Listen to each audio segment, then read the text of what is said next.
Good morning, students. Class 10, first flight, your first book. I mean textbook. We are going to start your next lesson here. According your syllabus, this is your fourth lesson from the diary of Anne Frank. We are going to start this lesson now. Writing in a diary is a really strange experience for someone like me. मेरे जैसे किसी भी व्यक्ति के लिए diary लिखना अपने आप में वास्तव में एक विशेष अनुभव होगा, एक विचित्र अनुभव होगा. Not only become I have never written anything before.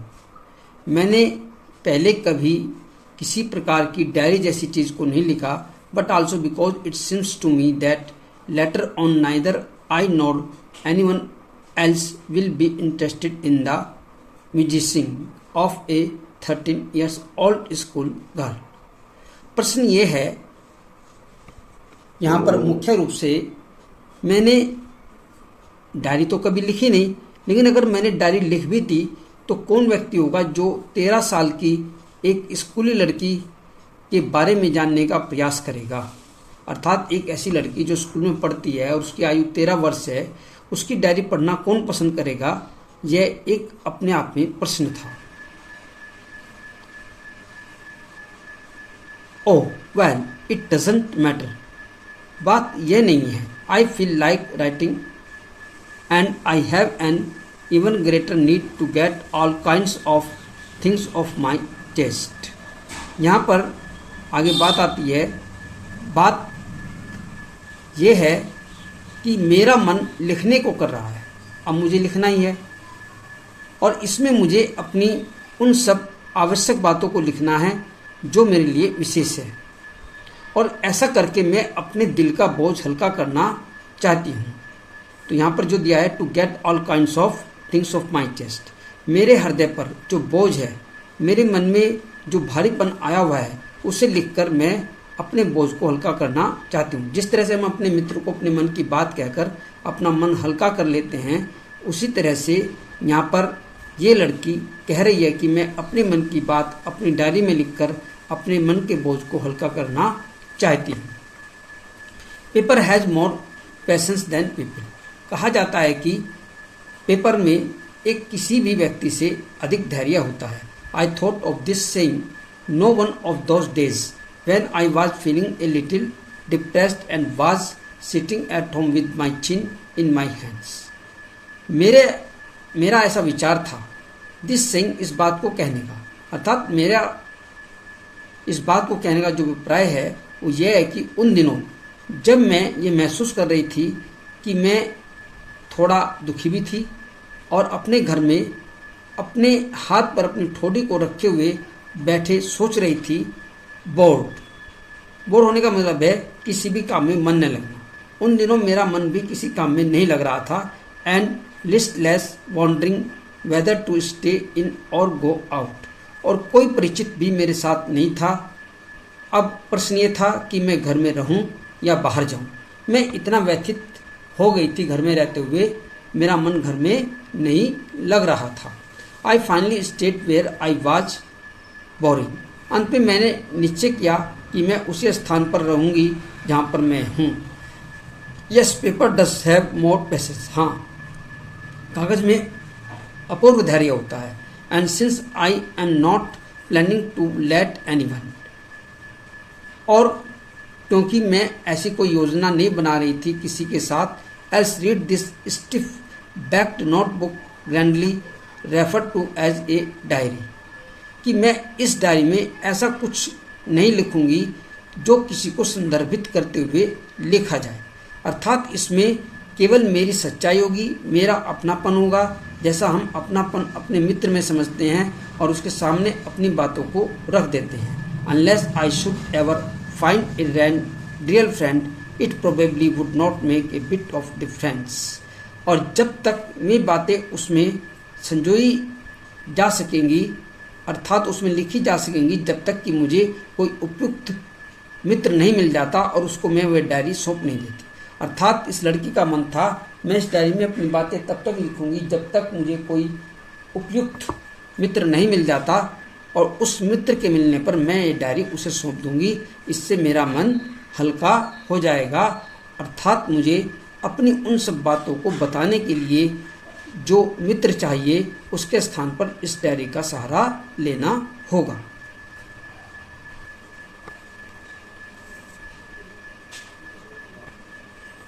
Now, I am back to the point to the prompted me to keep a diary in the first place.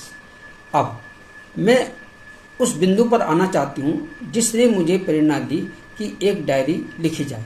I don't have a friend. वो क्या है कि मेरा कोई मित्र नहीं है जिसको मैं अपने मन की बात कह सकूँ। Let me put it more clearly. ये सबसे पहले स्पष्ट किया जाना चाहिए। Since no one will believe that a 13 years old girl is completely alone in the world. सबसे पहले तो ये बात स्पष्ट हो जानी चाहिए कि मैं 13 वर्ष की एक छोटी सी बालिका हूँ, पूरी तरह से अकेली हूँ इस संसार में। एंड आई एम नॉट, और मेरा कोई नहीं है। I have loving parents and A 16 years old sisters. मेरे प्यारे प्यारे माता पिता हैं। मेरी 16 वर्ष की एक बड़ी बहन है। And there are about 30 people I can call friends. मेरे परिवार में लगभग 13 अन्य लोग भी हैं जिनको मैं मित्र कहकर पुकारती हूँ। I have a family. मेरा एक परिवार है। Loving aunts and a good home. मेरी प्यारी प्यारी मौसियाँ हैं और मेरा एक प्यारा सा घर है। No one the surface I seem to have everything. ऊपर से तो मुझे ऐसा लगता है कि मेरे पास सब कुछ है, except my one true friend, सिवाय मेरे सच्चे मित्र के। All I think amusement when I am with friends is having a good time. मैं सोचती हूँ जब मैं अपने मित्रों के साथ होती हूँ तो एक अच्छा समय मेरा आनंद के साथ व्यतीत हो जाता है। I can not bring myself to talk about anything but ordinary everything things. मैं स्वयं उन सब बातों को यहाँ पर स्पष्ट कर देना चाहती हूँ, but ordinary everyday things, लेकिन प्रतिदिन की सामान्य बातें नहीं, कुछ विशेष बातें। We do not seem to be able to get any closer. हम में ऐसा कोई नहीं है, इस परिवार में ऐसा कोई नहीं है जिससे मैं उसको घनिष्ठ मानकर अपनी सब बातें बता दूं। And that is the problem. यही मुख्य समस्या है। Maybe it is my fault. हो सकता है ये मेरी एक बड़ी भूल हो। That we do not confidence in each other, कि मैं किसी पर विश्वास ही नहीं करती हूँ। इन एनी केस, किसी भी तरह। That is just how things are and unfortunately they are not liable to change. This is way I have started the diary. तो यहाँ पर कहा गया है दुर्भाग्यवश इसके बदलने की कोई संभावना नहीं है, इसलिए मैंने ये प्रण किया है कि मुझे डायरी ही लिखनी चाहिए। अर्थात इन विचारों को अब बदला नहीं जा सकता कि मैं किसी पर विश्वास करूं या ना करूं। अब मेरा पूरा विश्वास, मेरा पूरा कॉन्फिडेंस केवल मेरी डायरी में है। To enhance the image of this long awaited friend in my imagination.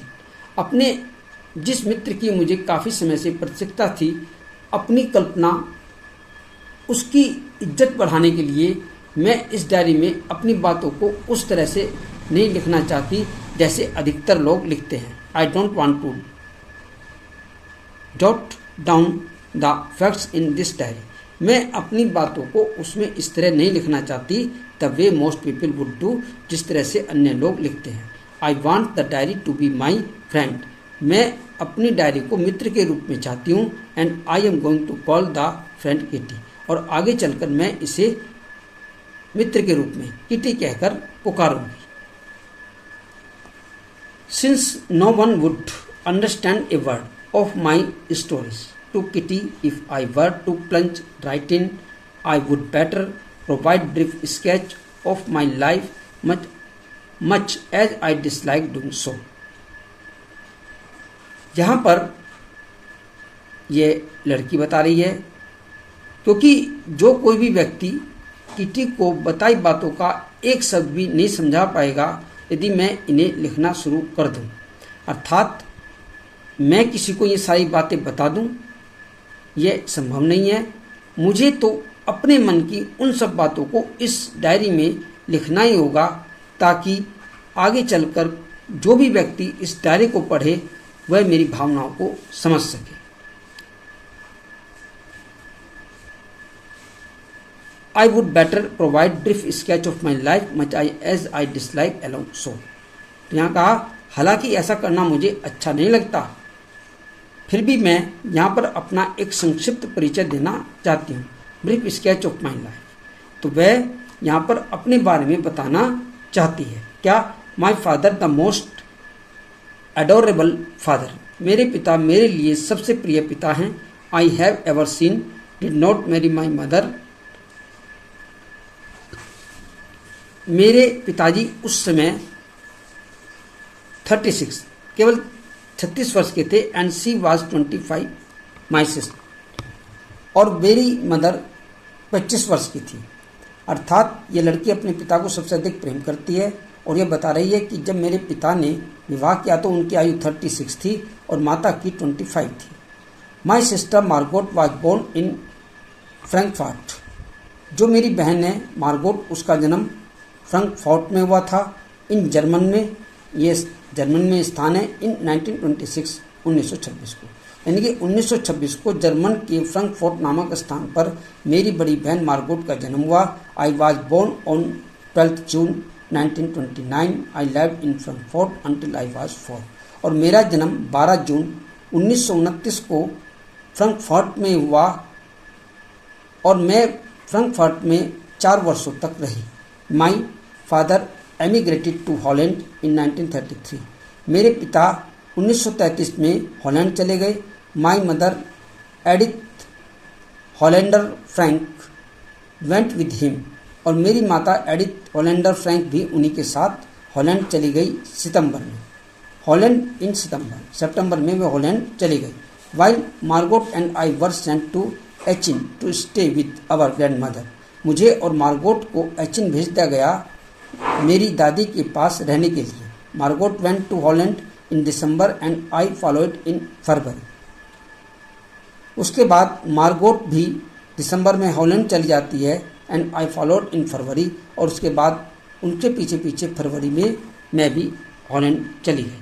When I was plunk down on the table as a birthday present for Margot, और मुझे वहाँ पर मार्गोट के जन्मदिन के उपहार के रूप में जैसे एक मेज पर रख दिया गया हो, ऐसे में वहाँ पर रहने लगी।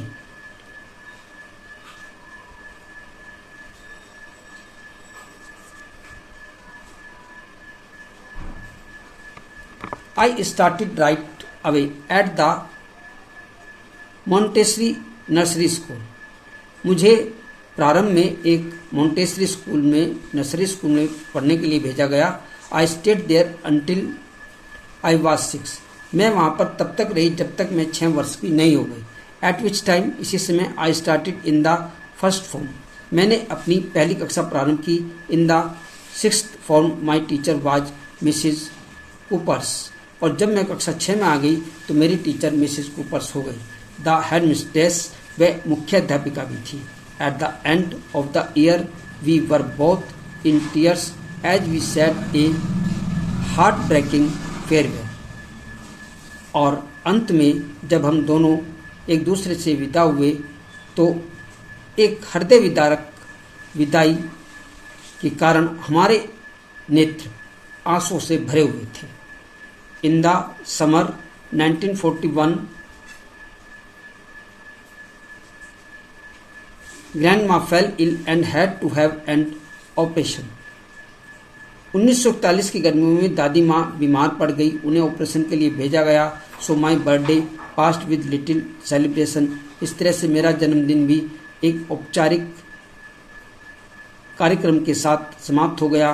ग्रैंड माँ डाइड इन जनवरी 1942, और मेरी दादी जनवरी 1942 में शांत हो गई, अर्थात उनका देहावसान हो गया। No one knows how often I think of her and still love, कोई नहीं जानता कि मैं उनसे कितना प्रेम करती थी। दिस बर्थडे सेलिब्रेशन इन 1942, इस वर्ष मेरा जन्मदिन मनाया गया 1942 में। Was intended to make up for the other, और अन्य की तरह ही एंड ग्रैंड मास कैंडल, मेरी दादी की एक मोमबत्ती was lit along with the rest, उन मोमबत्तियों में भी जला दी गई। The four of us are still doing well, अब हम चारों भली भांति से रह रहे थे। And that brings me to the present date of 20 जून 1942, और इस तरह से वर्तमान जो तिथि थी 20 जून 1942 में, and the sermon dedication of my diary, उसमें मैंने अपनी डायरी को अपना शांत समर्पित किया। Okay student, the rest part of this lesson we shall complete tomorrow. You will read this lesson 2 times and try to understand all the points of this lesson.